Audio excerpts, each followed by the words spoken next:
Hello, my name is Michael Swain and I'm the Executive Director of Freedom of Religion South Africa, otherwise known as 4SA, an organisation dedicated to the protection and promotion of our constitutional right to enjoy freedom of religion.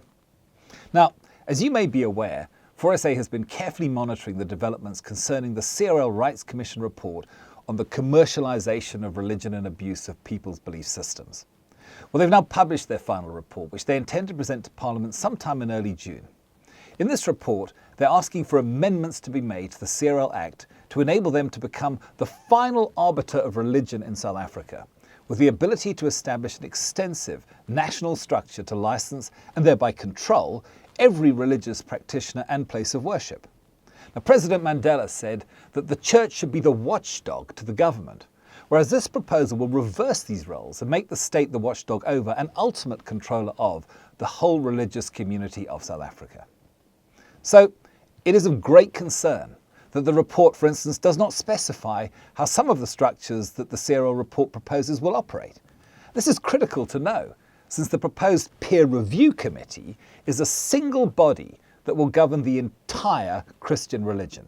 However, what is clear is that this body will make decisions on doctrine, because they must decide whether or not an umbrella organisation is able to, and here I quote, set minimum standards of good governance, ethics and acceptable religious practices as per their religious doctrine.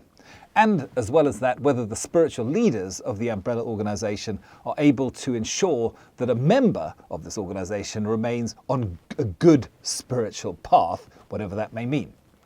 What is also clear is that every religious practitioner will be forced to join an umbrella organisation in order to obtain a licence, without which he or she will not be able to minister or practice religion.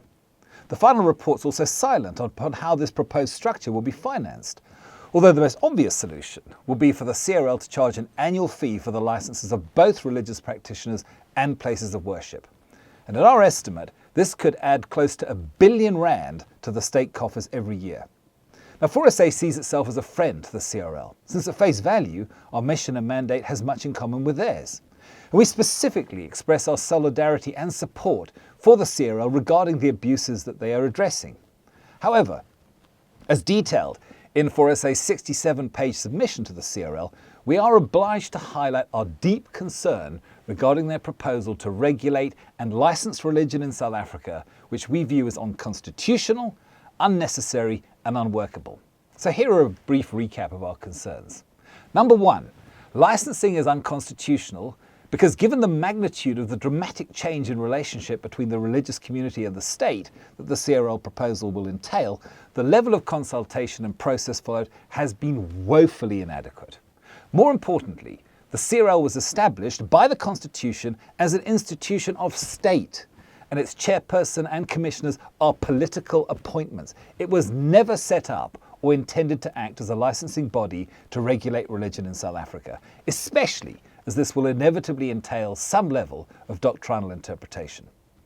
Now, although the CRL claims that they are already the first and final arbiter of religion, the fact that they are going to Parliament requiring amendments to the CRL Act proves that these powers were not included in their original mandate. However, if their proposal is successful, the state will have effectively captured control of all religion in South Africa, and this is fundamentally contrary to Section 15 of the Constitution. It's also evident from their final report that the CRL has not made any substantive amendments to their original proposal. They've either ignored or obfuscated the concerns and objections that 4SA and many others have raised. Number two, licensing is unnecessary because every concern raised and abuse mentioned in the CRL's report can be fully dealt with existing laws. The problem is these laws are simply not being properly enforced. Licensing is also a complete overkill, since the vast majority of the religious community are law-abiding citizens who are dedicated to serving and helping others. The law, therefore the existing law, should be promptly and vigorously enforced against anyone who tries to hide or justify their illegal activities under the cloak of religion or religious freedom. Number three, licensing is unworkable because it will require a huge national and regional structure to enforce and police.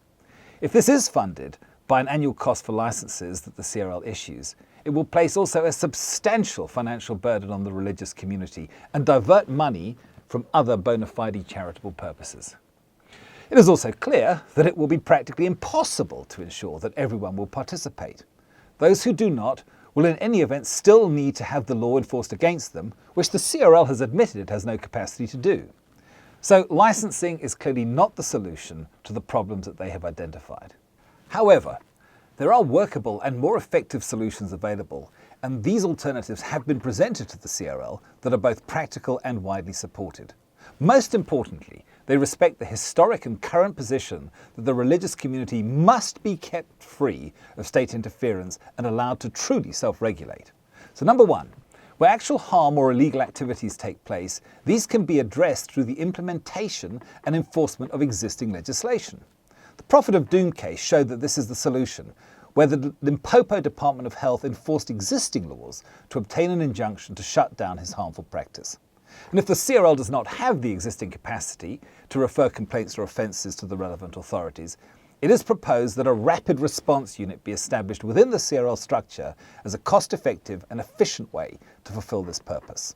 Number two, since many of the issues identified in the CRL report derive from a lack of compliance, often fueled by ignorance, a critical role of the CRL is to educate, inform and indeed encourage religious communities and institutions towards lawful and accountable behaviour.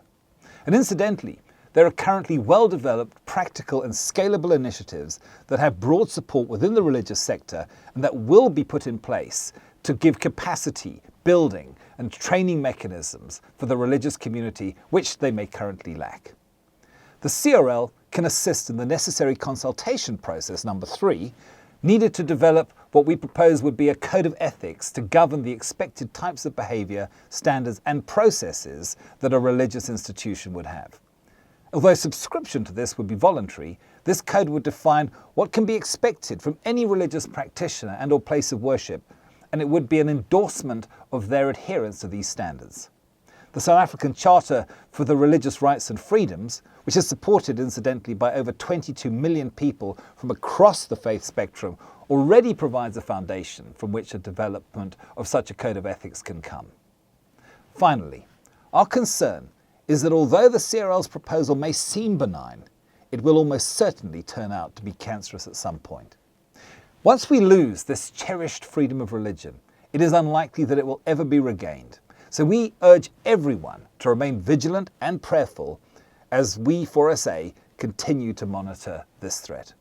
So please stay informed of developments by visiting the 4SA website and our Freedom of Religion SA Facebook page, and by all means, please forward this video to your networks. I thank you. God bless.